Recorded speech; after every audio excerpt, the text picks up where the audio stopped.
आज हम बात करेंगे गले के बारे में कि हमें गले में क्या क्या परेशानियाँ हो जाती हैं, क्यों गला सूखता है, क्यों गले में छाले हो जाते हैं, क्यों गले में बहुत सारी चीज़ें ऐसी हो जाती हैं जैसे कुछ अटका हुआ है और निकालो तो कुछ निकलता नहीं, और गले में ऐसा महसूस होता है कि कुछ अटक रहा है जो निगलने में नहीं आ रहा है। तो इस तरह की बात करें, इस तरह की बातों के बारे में हम बात करेंगे। और आज पहला एपिसोड है ये, और इसी संबंध में हो सकता है कि बहुत लंबा विषय बन जाएगा, इसलिए 2 या 3 एपिसोड में इसे हम कोशिश करेंगे कि बात करें। जय हिंद। ह्यूमन हेल्थ डॉक्टर जे चंद्र मिश्रा यूट्यूब पर आप इसे सब्सक्राइब करें, लाइक करें, फॉरवर्ड करें मित्रों को, और जैसे भी हो इसमें साथ बने रहें और अंत तक तो ये सब चीज़ें, परेशानियाँ कैसे होती हैं, कैसे हल होती हैं, ये सब चीज़ें समझ में आ जाएंगी।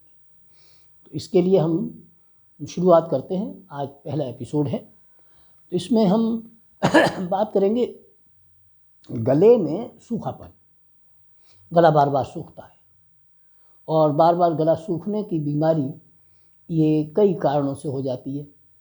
गले में कई बार छाले हो जाते हैं, मुंह के छाले तो ठीक हो जाते हैं लेकिन गले के छाले ठीक नहीं होते, और कई बार गले में अटकना होता है, कई बार गले में सूख जाता है गला और बहुत दर्द होता है। तो इस तरह की जो परेशानियां हमारे गले में आती हैं, इसके बारे में हम पहले बात करते हैं कि गले में जो अटकने की स्थिति है, कभी कभी हमारे देहात में कहते थे कि बाल निकल गया है, धोखे में बाल पड़ गया है, गले में बाल पड़ गया है, और इसको निकालने के लिए कई बार टोटके किया करते थे गाँव में। लेकिन हम उन टोटकों की बात न करके हम साइंटिफिक बात करेंगे कि ऐसा क्यों होता है। इसके कई कारण हैं, साइकोलॉजिकल कारण भी है, इसमें टेंशन भी है, और कई बार एग्जाइटी भी है इसका कारण। तो कई कारण होते हैं, और उन कारणों में से जैसे जैसे जो कारण है उसी के हिसाब से बीमारी बनती है, और उसी बीमारी का उसी हिसाब से फिर ट्रीटमेंट के बारे में या उसके मेंटेनेंस के बारे में सोचते हैं। तो हमने देखा कि हमारे गले में सूखना शुरू हुआ है। पहले गला सूखना शुरू होता है, बार बार पानी पीते हैं, लेकिन कुछ दिनों बाद वो गले में सूजन, दर्द होना शुरू हो जाता है, खाने पीने में निकल, कभी कभी टॉन्सिल से होता है, टॉन्सिलाइटिस हो जाता है, और नहीं तो कई बार गले में अंदर सफ़ेद सफ़ेद धब्बे दिखाई देते हैं, वो गले के अंदर पड़ जाते हैं और उनमें सफ़ेद सफ़ेद दिखाई देते हैं, जो कि पस का फॉर्म होता है। वो ये इन्फेक्शन होता है, और ये इन्फेक्शन 3 या 4 कारणों से होता है।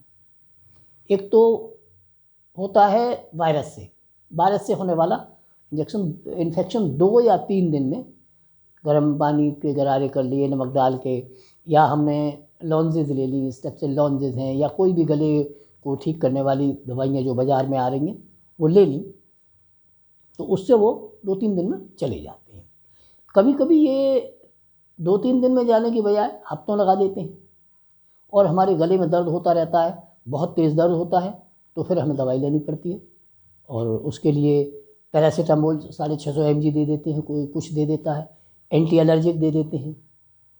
एंटी एलर्जिक में कई चीज़ें हैं, कई दवाइयाँ हैं, सिट्राजिन है आपकी, और आपका एविल है, कोई एंटी एलर्जिक दवाई जो आपको सूट करती है वो दी जा सकती है।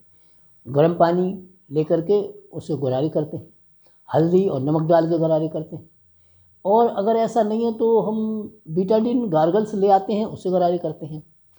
अगर वो भी नहीं है तो डिस्प्रिन डाल के गरारे कर, ज़्यादा दर्द हो तो डिस्प्रिन पानी में डाल के सोलूबल, और वो उससे गरारे कर लेते हैं, उससे आराम मिल जाता है। तो ये आराम मिलने वाली बात है। अगर वो ज़्यादा दिनों चलते हैं, 1 हफ्ते तक चलते हैं, तो हम बहुत सारी दवाइयाँ, लॉन्जेज आती हैं, स्टेप्सिल लॉन्जेज हैं, या कोई भी लॉन्जेज है जो गले को एंटीबायोटिक लेते हैं, एजिथ्रोमाइसिन है, पेनिसिलिन से संबंधित एंटीबायोटिक लेते हैं, और कभी कभी ये कन्वर्ट हो जाते हैं सोर थ्रोट के रूप में, तो उस समय बहुत दिक्कत होती है, और ये 2 महीने, 3 महीने, 6-6 महीने चलती रहती है, और उनको हम दर्द होता है, गले में सूख जाता है गला, और गले में ऐसा लगता है कुछ चुभ रहा है, और उसकी चुभन को जैसे ही हम कोई चीज़ लेते हैं, तो कभी कभी तो इसका यह है कि टॉफ़ी वगैरह लेके 2-4 दिन खा करके हम ऐसा कर सकते हैं, या कोई भी च्यूइंग चीज़ ले ली जो मुंह में डाल ली, हमने च्युइंगम ले लिया, च्युइंगम डाल के मुंह को गीला करते रहते हैं, जिससे कि वो जगह जो है वो गीली बनी रहेगी, तो उससे परेशानी नहीं महसूस होगी और वो ठीक होने के टाइम तक वो टाइम पास हो जाएगा। कभी कभी बॉडी इम्यूनिटी बना लेती है तो वो अपने आप ठीक हो, लेकिन जब कभी कभी बहुत ज़िद्दी हो जाती हैं ये और वो सोर थ्रोट के रूप में महीनों खिंचते हैं, उस समय बहुत दिक्कत होती है। या टॉन्सिलाइटिस हो गया तो टॉन्सिल ज़्यादा फूल जाते हैं तो उसके लिए ऑपरेशन करा देते हैं, टॉन्सिल का पस पड़ जाता है। लेकिन अगर सोर थ्रोट है, टॉन्सिल नहीं है, तो ये इन्फेक्शन कभी कभी फेफड़ों में चला जाए तो निमोनिया बना देगा। अगर गले के अंदर अगर कहीं आँख नाक कान के किसी भी पोर्शन में अगर वो ट्रांसफ़र हो जाए तो वहाँ वही पस फॉर्मेशन हो जाएगा और परेशानियाँ पैदा कर देगा। तो इसके लिए हमको सबसे पहले सोचना है कि हम इसे लोकलाइज कैसे ठीक करें। तो उसके लिए आप बीटाडिन गार्गल कर लीजिएगा। आपको बताया कि डिस्प्रिन जो है ना वो हम डाल करके और उसको पानी में और उससे कर लेते हैं। और इसके बाद गर्म पानी है और गले को गीला रखने का इंतज़ाम करते हैं। हाँ, एक बात ज़रूर है कि अगर टूथब्रश आपका गड़बड़ है तो हर महीने टूथब्रश चेंज कर दीजिएगा। तो इस तरह कई और इसके अंदर विटामिन्स की कमी नहीं होने पाए। विटामिन्स की कमी शरीर में जब होती है तब भी ये हो जाते हैं। तो विटामिन्स में A, B, C, D और E, A, B, C, D, E vitamins के साथ साथ जितनी रंग बिरंगी सब्जियां हैं वो अपना खाते रहिए, वो खाना शुरू कर दीजिएगा, जिससे कि विटामिन्स की कमी जो है ना वो ख़त्म हो जाएगी। तो ये इसमें आराम मिल जाएगा और गले की इम्यूनिटी बढ़ जाएगी, गले की जो प्रतिरोधक क्षमता है वो बढ़ जाएगी और उससे ये शांत हो जाएंगे।